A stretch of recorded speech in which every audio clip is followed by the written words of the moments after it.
Hey everybody, Kevin Anthony here, and in this video I'm going to be talking about how often should a man ejaculate.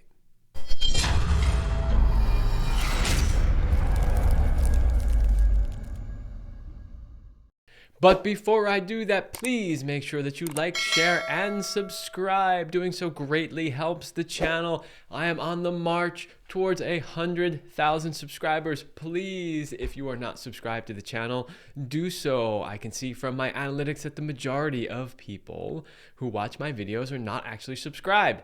That's very common across YouTube, and it is the case with my channel as well. So please, click the little button, subscribe. It's free. Okay, this is a controversial subject that has come up over and over again over the years. I've had these conversations not only with clients, but with other professionals in the industry, and not everybody agrees on how often a man should ejaculate.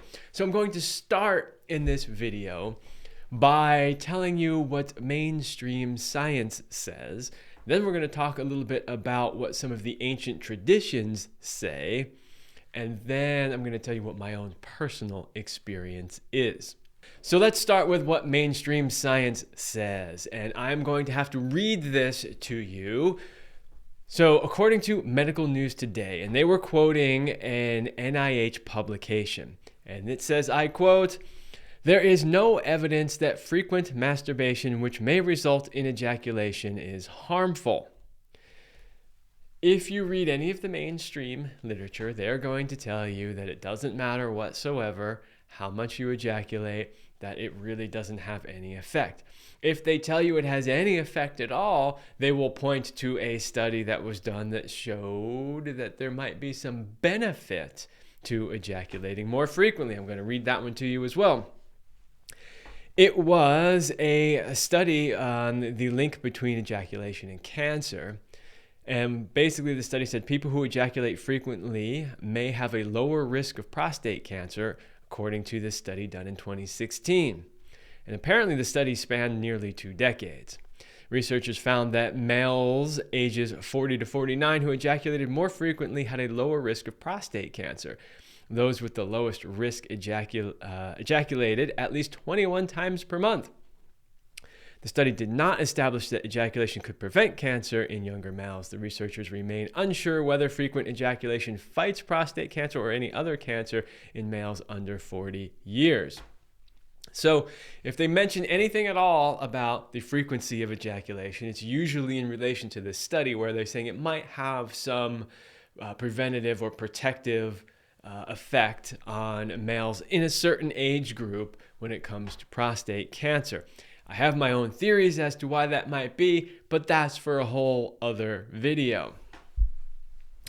So mainstream science basically says that doesn't matter. You can ejaculate as much or as infrequently as you want. But what do some of the ancient practices say? Say like Daoism. Daoism believes that you lose valuable life force energy when you ejaculate. And they actually have a whole chart for how frequently you should ejaculate based on your age. I'm going to read that to you also. So according to Taoist traditions, they say a 20-year-old male could ejaculate 2 times per day. Now, I want to say that in regards to all of these I'm going to read to you, they're all based on if you are a healthy male. Because they also have, if you're in that age range and you're not that healthy, a lower number. But assuming that you are a generally healthy male, this is what Daoism says. 20-year-old male could ejaculate 2 times per day. 30-year-old male, 1 time per day. A 40-year-old male, 1 time every 3 days. A 50-year-old male, 1 time every 5 days. A 60-year-old male, 1 time every 10 days, and a 70-year-old male, 1 time per month. Obviously, as you can see, Taoism believes that as you get older, you have less life force energy, so ejaculating too frequently and releasing more of that life force energy would potentially be bad for you.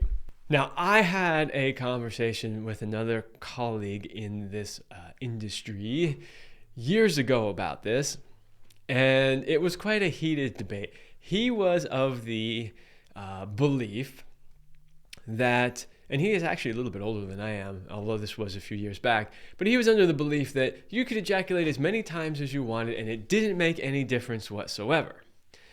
I, of course, was of the opposite belief that it did make a difference. But here is where the difference lies. You can ejaculate more frequently than, say, the Taoist chart here, but only if, through the sexual practice, whether it's masturbation or sexual intercourse, that you are building up enough energy in your body so that when you lose energy through ejaculation, you are not in a depleted state. And that's the difference. And this is the point that I feel my colleague failed to really understand. He, being a professional, knew how to generate sexual energy and move sexual energy and use sexual energy. So in his practice, his lovemaking practice with his wife every day where he was ejaculating, he was building up lots of sexual energy. The problem is I don't think he was really aware of what was going on, because it's not right to tell somebody that doesn't know how to do that, yeah, just go ejaculate as many times as you want. They will end up being depleted. My own personal experience is this.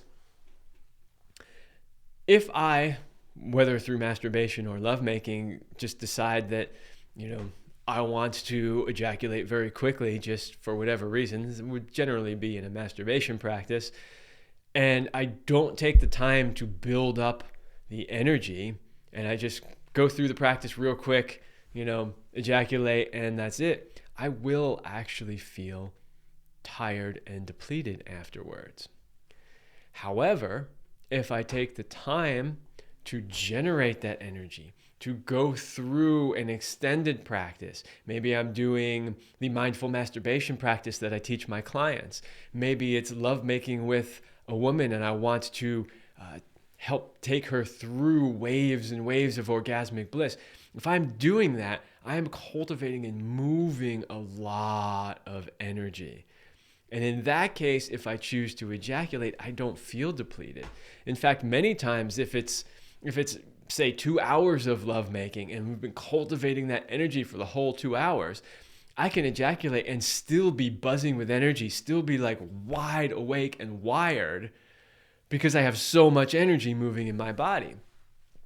But let's say it's nighttime and you just have a quickie 10-minute session and you ejaculate and you didn't take the time to build that energy, you would feel sleepy and tired afterwards. And that's the whole stereotype of the man who lasts 5 to 7 minutes, ejaculates, and then rolls over and falls asleep. Why does that happen?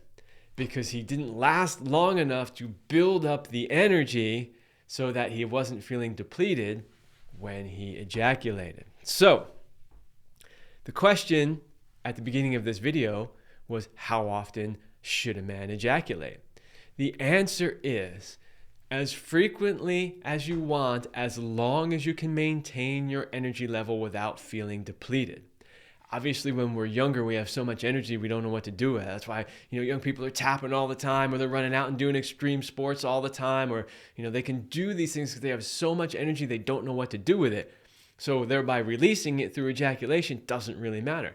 As we get older, and I know this firsthand at this point in my life, as we get older, we have less of that energy available.